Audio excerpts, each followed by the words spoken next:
ಕತೆ ಕೇಳಿದ್ಮೇಲೆ ತುಂಬಾ ಖುಷಿ ಆಯ್ತು. ಯಾಕೆಂದ್ರೆ ಇಬ್ರು ಡೈರೆಕ್ಟ್ರು, ಇಬ್ರು ಕತೆ ಹೇಳಿದ್ದಾರೆ. ಡೈರೆಕ್ಷನ್ ಶೂಟಿಂಗ್ ಅಲ್ಲಿ ಕೂಡ ಇಬ್ರು ಡೈರೆಕ್ಟ್ ಮಾಡಿದ್ದಾರೆ.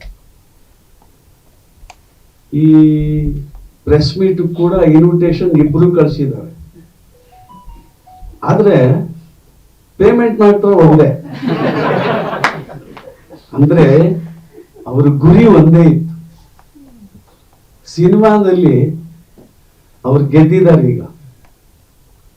ಯಾಕೆ ಅಂದ್ರೆ ನಾನು ಅವ್ರ ಭೇಟಿ ನೋಡಿ ಹೇಳ್ತಾ ಇಲ್ಲ, ನಾನು ಜೊತೆಲಿ ಕೆಲಸ ಮಾಡಿದ ಅನುಭವ ಆಗಿದೆ. ಬಹಳ ಪಕ್ವವಾಗಿ ಏನ್ ಬೇಕು ಅದನ್ನ ಬಹಳ ಡೆಫಿನೆಟ್ ಆಗಿ, ಆಮೇಲೆ ಯಾರ ಅಭಿನಯ ಕೂಡ ಇಷ್ಟೇ ಇರಬೇಕು, ಇಷ್ಟೇ ನಗಬೇಕು, ಇದಕ್ಕಿಂತ ಜಾಸ್ತಿ ಬೇಡ, ಇಷ್ಟೊಂದು ಅಳೋದು ಬೇಡ, ಎಲ್ಲವನ್ನು ಲೆಕ್ಕಾಚಾರ ಹಾಕಿ ಅಷ್ಟು ಕಾನ್ಫಿಡೆಂಟ್ ಆಗಿ ಸಿನಿಮಾ ಮಾಡಿದ್ದಾರೆ. ಹೊಸ ಡೈರೆಕ್ಟರ್ಗಳು ಅಂತ ಹೇಳಕ್ ಸಾಧ್ಯನೇ ಇಲ್ಲ. ಅವರು ಆರ್ಟಿಸ್ಟ್ ಮಾತ್ರ ಕಂಟ್ರೋಲ್ ಮಾಡಿದ್ದಲ್ಲ, ಇಡೀ ಶೆಡ್ಯೂಲ್ ಯಾವ ಟೈಮಿಗೆ ಏನಾಗಬೇಕು ಅದನ್ನು ಮಾಡಿದ್ದಾರೆ. 6 ಗಂಟೆಗೆ ಶೂಟಿಂಗ್ ಕರೆದಿದ್ದಾರೆ. ನಾನು ಹೇಳಿದೆ, ಇಲ್ಲಪ್ಪ 8:30 ಕಮ್ಮಿ, ನಾನು ಶೂಟಿಂಗ್ ಬರಲ್ಲ, ನನಗೆ ಬೆಳಿಗ್ಗೆ ಏನೋ ಸ್ವಲ್ಪ ಕೆಲ್ಸಗಳು, ವಾಕಿಂಗ್ ಇರುತ್ತೆ, ಆಮೇಲೆ ದೇವ್ರ ಜೊತೆ ಬೈಯೋದಿರುತ್ತೆ ತುಂಬಾ, ಅದಕ್ಕೆ 1/4 ಗಂಟೆ ಬೇಕು ನಾನು ದೇವ್ರ ಜೊತೆ ಮಾತಾಡೋದು, ಬೈಬೇಕು ಅವನಿಗೆ. ಸೊ ಇದೆಲ್ಲ ಇದೆ ಅಂತ. ಆದ್ರೆ ಇಲ್ಲ, ನಮ್ ಶೆಡ್ಯೂಲ್ ತುಂಬಾ ಟೈಟ್ ಇದೆ ಸರ್, ಬಡ್ಜೆಟ್ ಕಷ್ಟ, ಸೊ ನೀವು 6 ಗಂಟೆಗೆ ಬರಬೇಕು ಅಂತ. 6 ಗಂಟೆಗೆ ಮಾಡಿದ್ರು ಶೂಟಿಂಗ್. ನಮಗೆ ಎಷ್ಟೋ ಕಡೆ ಇವತ್ತೂ ನಾವು ಇನ್ ಟೈಮ್ ಹೋಗೋದು ಒಂದು ಪ್ರಿನ್ಸಿಪಲ್ ಇದೆ. ಯಾಕೆಂದ್ರೆ 50 ವರ್ಷದಲ್ಲಿ ಕಲ್ತಿದ್ದೆಲ್ಲ ಕರೆಕ್ಟ್ ಟೈಮ್ಗೆ ಹೋಗ್ಬೇಕು. ನಾವು 16 ಸಿಪಾಯಿ ಜೊತೆ ಕೆಲಸ ಮಾಡಿದ್ವಿ, ಶಂಕರ್ನಾಗ್ ಜೊತೆ ಕೆಲಸ ಮಾಡಿದ್ವಿ, ಅವ್ರ ಹತ್ರ ಎಲ್ಲ ಕಲ್ತಿರೋದು ಇನ್ ಟೈಮಿಗೆ ನಾವು ಪ್ರೆಸೆಂಟ್ ಆಗ್ಬೇಕು, ಡೈರೆಕ್ಟರ್ ಹೇಳಿದ್ದನ್ನ ಒಬೆ ಮಾಡಬೇಕು. ಇದೆಲ್ಲ ಒಂದಷ್ಟು ನಮ್ಗೆ ಅನ್ಕೊಂಡಿದೀವಿ, ಹಾಗೆ ನಡ್ಕೊಂಡು ಬಂದಿದ್ದೀವಿ. ಹಾಗಾಗಿ ಕರೆಕ್ಟ್ ಟೈಮ್ಗೆ ಶೂಟಿಂಗ್ ಹೋದೆ, ಶೂಟಿಂಗು ಮಾಡಿದ್ರು. ಶೂಟಿಂಗ್ ಎಲ್ಲೋ ಸೀದಾ ಒಂದು ಹೈವೇನಲ್ಲಿ ಹೋಗಿ ಒಂದು ಮನೆಯಲ್ಲಿ ಇರೋಂಥದ್ದಲ್ಲ, ಎಲ್ಲೋ ಜಂಗಲಲ್ಲಿ ಎಲ್ಲೋ ಇಳಿಬೇಕು, ಅಲ್ಲಿಂದ ಅರ್ಧ ಗಂಟೆ ಜರ್ನಿ ಆಗಬೇಕು, ಅದಕ್ಕೆ ಮುಂಚೆ ಮೇಕಪ್ ಆಗಬೇಕು, ಅದಕ್ಕೆ ಆದ್ಮೇಲೆ ಕಾಸ್ಟ್ಯೂಮ್ ಹಾಕೋಬೇಕು, ಇದೆಲ್ಲ ಇದೆಯಲ್ಲ, ಇದೆಲ್ಲಾನು ಇಟ್ಕೊಂಡು ಇನ್ ಟೈಮ್ಗೆ ಶೂಟ್ ಮಾಡಿದ್ರು. ಇಡೀ ಟೀಮ್ ಇವರಷ್ಟೇ ಆಕ್ಟಿವ್ ಆಗಿದ್ರು ಎಲ್ಲರೂ. ಇವ್ರು ಡೈರೆಕ್ಟ್ರು ಅಂತ ಏನು ಸ್ಪೆಷಲ್ ಇರಲಿಲ್ಲ. ಅಂದ್ರೆ ಇಂಥ ಟೀಮು ಅಂದ್ರೆ ಎಷ್ಟು ಹಂಬಲ್ ಆಗಿ, ಎಷ್ಟು ಆನೆಸ್ಟ್ ಆಗಿ ಆ ಕೆಲಸ ಮಾಡಿದ್ದಾರೆ ಅಂದ್ರೆ, ಎಲ್ಲಿ ಆನೆಸ್ಟಿ ಇರುತ್ತೋ, ಎಲ್ಲಿ ಉದ್ದೇಶ ಕರೆಕ್ಟ್ ಆಗಿರುತ್ತೋ ಅಲ್ಲಿ ಸಕ್ಸಸ್ ಗ್ಯಾರಂಟಿ ಇರುತ್ತೆ. ಯಾಕಂದ್ರೆ ಅವ್ರಿಗೆ ಯಾವುದೋ ಒಂದು ನಾವು ಸಿನಿಮಾ ಮಾಡ್ತಾ ಇದ್ದೀನಿ, ನಾ ಡೈರೆಕ್ಟ್ರು, ಆ ಥರದ್ದು ಯಾವುದು ಪೋಸ್ ಇರಲಿಲ್ಲ. ಜೊತೆಗೆ ಇನ್ನೊಂದೇನು ನನಗೆ ಖುಷಿ ಕೊಟ್ಟಿದ್ದು ಅಂದ್ರೆ, ಅವ್ರ ಪೇರೆಂಟ್ಸ್ ಎಲ್ಲ ಜೊತೆಲೇ ಇದ್ರು. ಅನ್ನಪೂರ್ಣಮ್ಮ ಒಬ್ರು, ಮಯೂರ್ ಅವರು ಮದರು ಇಲ್ಲೆಲ್ಲೋ ಬಂದಿದ್ರು, ನೋಡಿದೆ ನಾನು. ಅವರು ಫುಡ್ ಇನ್ಚಾರ್ಜ್. ಅಂದ್ರೆ ಒಂದು ಕುಟುಂಬ ಇದಕ್ಕೆ ಸೇರ್ಕೊಂಡು ಮಾಡಿರುವಂತಹದ್ದು ಒಂದು ಸಿನಿಮಾ. ಅಂದ್ರೆ ಎಷ್ಟು ಆಸಕ್ತಿ ಇದ್ದಿರ್ಬೋದು, ಅದ್ರ ಬಗ್ಗೆ ಎಷ್ಟು ಶ್ರದ್ಧೆ ಇರ್ಬೋದು ಅನ್ನೋದು ಎಲ್ರಿಗೂ ಗೊತ್ತಾಗುತ್ತೆ.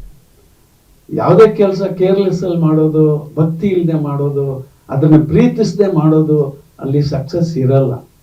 ಇದರಲ್ಲಿ ಪ್ರೀತಿ ಇದೆ, ವಿಶ್ವಾಸ ಇದೆ, ನಂಬಿಕೆ ಇದೆ, ಶ್ರದ್ಧೆ ಇದೆ, ಒಂದು ಮುಗ್ಧತೆನೂ ಇದೆ. ಸೊ ಇದೆಲ್ಲ ಸೇರ್ಕೊಂಡಿರೋದ್ರಿಂದ ಈ ತಂಡಕ್ಕೆ ಯಶಸ್ಸು ಕಟ್ಟಿಟ್ಟ ಬುದ್ಧಿ ಅಂತ ನನ್ನ ಭಾವನೆ. ಇನ್ನು ನನಗೆ ಒಂದು ಪಾತ್ರ ಏನೋ ತುಂಬಾ ಇಷ್ಟ ಆಯ್ತು. ಕತೆ ಹೇಳಿದಾಗ ನಾನೇನು ಅನ್ಕೊಂಡೆ, ಇದು ಒಬ್ಬ ಸಾಧಾರಣ ಮನುಷ್ಯನ ಒಂದು ಜೀವನದ ಯಾನ ಅಂತ. ಕರೆಕ್ಟ್. ಆದ್ರೆ ಆ ಯಾನದಲ್ಲಿ ಎಲ್ಲ ನಾನೇ ಅಭಿನಯಿಸ್ತೀನಿ ಅಂತ ತುಂಬಾ ಖುಷಿಲಿದ್ದೆ. ಆಮೇಲೆ ಗೊತ್ತಾಯ್ತು, ಲವ್ ಪೋರ್ಷನ್ ಎಲ್ಲ ಯಾರ ಜೊತೆಲೋ ಯಾರೋ ಮಾಡಿದ್ರು, ಯಾರೋ ಎಲ್ಲ ತೇಜಸ್ ಮಾಡಿದ್ರು. ನಾವು ವಯಸ್ಸಾದ್ಮೇಲೆ ಅಲ್ಲೆಲ್ಲೋ ಕೂತ್ಕೊಂಡು ಯೋಚನೆ ಮಾಡೋದು, ಅಲ್ಲಿ ಯಾರತ್ರ ನನ್ನ ಅಂತರಂಗದ ಒಂದು ಭಾವನೆಯನ್ನು ಹೇಳಕ್ ಹೊರಡೋದು, ಈ ತರದ್ದು. ಆದ್ರೆ ನಾನು ಸುಮ್ಮನೆ ತಮಾಷೆಗೆ ಹೇಳ್ತಾ ಇದ್ದೀನಿ. ಯಾಕೆಂದ್ರೆ ಲವ್ ಪಾತ್ರ ಎಲ್ಲ ಸಮುದ್ರ ತೀರದಲ್ಲಿ ಕುಣಿದಾಡೋದು, ಓಡಾಡೋದು ಎಲ್ಲ ಅವ್ರು ಮಾಡಿದ್ರು. ನಾನು ಸಮುದ್ರ ತೀರದಲ್ಲಿ ಕೂತ್ಕೊಂಡು ಯೋಚನೆ ಮಾಡೋದು ಮಾತ್ರ ತೆಗೆದ್ರು. ಸುಮ್ಮನೆ ತಮಾಷೆಗೆ ಹೇಳಿದೆ. ಬಹಳ ಅದ್ಭುತವಾದ ಪಾತ್ರ. ಯಾಕೆಂದ್ರೆ ಒಂದ್ ಸಿನಿಮಾ ನೋಡಿದಾಗ ಪ್ರತಿಯೊಬ್ಬನಿಗೂ ಒಂದು ವಯಸ್ಸಾದ ಕಾಲಕ್ಕೆ, ಒಂದು ಪ್ರಬುದ್ಧತೆ ಬಂದ ಮೇಲೆ, ಜೀವನದ ಅನುಭವಗಳು ಬಂದ ಮೇಲೆ ತಾನು ಮಾಡಿದ ತಪ್ಪು ಸರಿನ ಎಲ್ಲೋ ಒಂದ್ ಕಡೆ ಕೂತ್ಕೊಂಡು ಅವಲೋಕಿಸುವಂತ ಒಂದು ಸಂದರ್ಭ ಎಲ್ರಿಗೂ ಬರುತ್ತೆ. ಆ ಒಂದು ತಳಮಳ, ಆ ಒಂದು ತಡಕಾಟ, ಯಾರ ಹತ್ರ ಹೇಳಬೇಕು ಮಾಡಬೇಕು, ಇದನ್ನ ಹೇಗೆ ನಾನು ಇದನ್ನ ಹೇಗೆ ಆಚೆ ಹಾಕೋದು ಅಂತ ಅವ್ನು ಕನ್ಫೆಸ್ ಮಾಡ್ಕೋಬೇಕಲ್ಲ. ಸೊ ಆ ಒಂದು ತೊಳಿಲಾಟ ಈ ಪಾತ್ರದಲ್ಲಿ ಇತ್ತು. ನನಗೆ ಪಾತ್ರ ಮಾಡೋ ಕಷ್ಟ ಆಯ್ತು.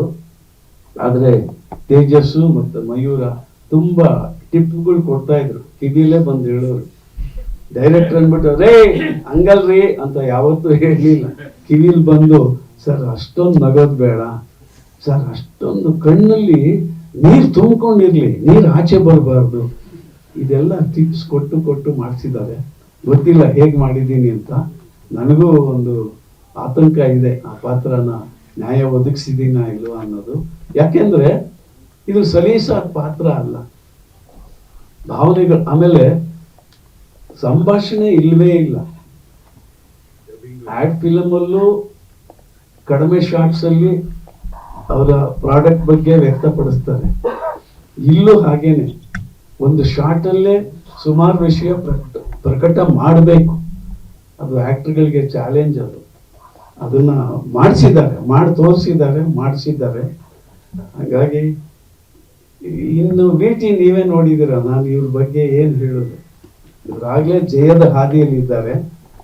ಜಯ ಮುಂದುವರಿಲಿ, ಸದಾ ಇವ್ರ ಬೆನ್ನಿಗೆ ಜಯ ಇರಲಿ. ನಿಮ್ಮೆಲ್ಲರ ಆಶೀರ್ವಾದ, ಪ್ರೋತ್ಸಾಹ, ಎಸ್ಪೆಷಲಿ ಮಾಧ್ಯಮ ಮಿತ್ರರು ಇದಕ್ಕೆ ಹೆಚ್ಚು ಸಹಕಾರ ಕೊಡಬೇಕು. ಯಾಕೆಂದ್ರೆ ಬಹಳ ವಿಶೇಷವಾದ ಒಂದು ಸಬ್ಜೆಕ್ಟು, ಅದರ ಪ್ರತಿಯೊಬ್ಬರಿಗೂ ಕನೆಕ್ಟ್ ಆಗುತ್ತೆ ಈ ವಿಷಯ. ಸೊ ಇದು ಜನರ ಮುಂದೆ ಬಂದಾಗ ಜನರಿಗೆ ತಲುಪಬೇಕು ಅನ್ನೋದು ಅಷ್ಟೇ ಆಸೆ. ಸೊ ಇದಕ್ಕೆ ನೀವೆಲ್ಲರೂ ಸಹಕಾರ ಕೊಡಿ, ಇವರಿಗೆಲ್ಲರಿಗೂ ಯಶಸ್ಸಾಗಲಿ. ನಾನು ಇನ್ನು ಬೇರೆ ಕಲಾವಿದರು ಎಲ್ಲ ತುಂಬಾ ರಂಗಭೂಮಿ ಮತ್ತೆ ಸಣ್ಣ ಸ್ಕ್ರೀನಲ್ಲಿ ತುಂಬಾ ಹೆಸರು ಮಾಡಿರೋರು ನೋಡಿ. ವಿದ್ಯಾಮೂರ್ತಿ ಅವರು ಇದ್ದಾರೆ, ಒಬ್ರು ಆಂಕರ್ ಇದ್ದಾರೆ. ಇವರು ಅವರೇ ನಮ್ಮ ಕನ್ಸಲ್ಟ್ ಮಾಡೋದಿಲ್ಲ, ಬರ್ತಾ ಇದ್ದಾರ, ಎಲ್ಲ ತುಂಬಾ ಅದ್ಭುತವಾಗಿ ಅಭಿನಯಿಸಿದ್ದಾರೆ.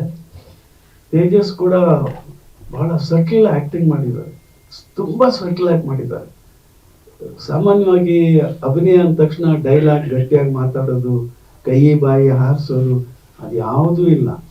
ಸಹಜವಾಗಿ ನಿಮ್ಮ ಮನೆ ಪಕ್ಕದಲ್ಲೋ, ನಿಮ್ಮ ಮನೆ ಸ್ಟ್ರೀಟಲ್ಲೋ ಯಾರ್ದೋ ಒಂದು, ಅಥವಾ ನಿಮ್ಮ ಅಂದು ಬಳಗದಲ್ಲಿ ಯಾರಿಗಾದ್ರೂ ಈ ಥರ ಸಮಸ್ಯೆಗಳಿದ್ರೆ ಹೇಗಿರುತ್ತೆ ಅದನ್ನ ಎಲ್ಲರೂ ವ್ಯಕ್ತಪಡಿಸಿದ್ದಾರೆ ಅಂತ ನಾನು ಅನ್ಕೋತೀನಿ. ಎಲ್ರಿಗೂ ಶುಭವಾಗ್ಲಿ, ಒಳ್ಳೇದಾಗ್ಲಿ. ಬಹಳ ದಿವಸದ ಮೇಲೆ ಮಾಧ್ಯಮ ಮಿತ್ರರೆಲ್ಲ ಇದ್ದಾರೆ. ಎಲ್ರಿಗೂ ನಮಸ್ಕಾರ, ಒಳ್ಳೇದಾಗ್ಲಿ.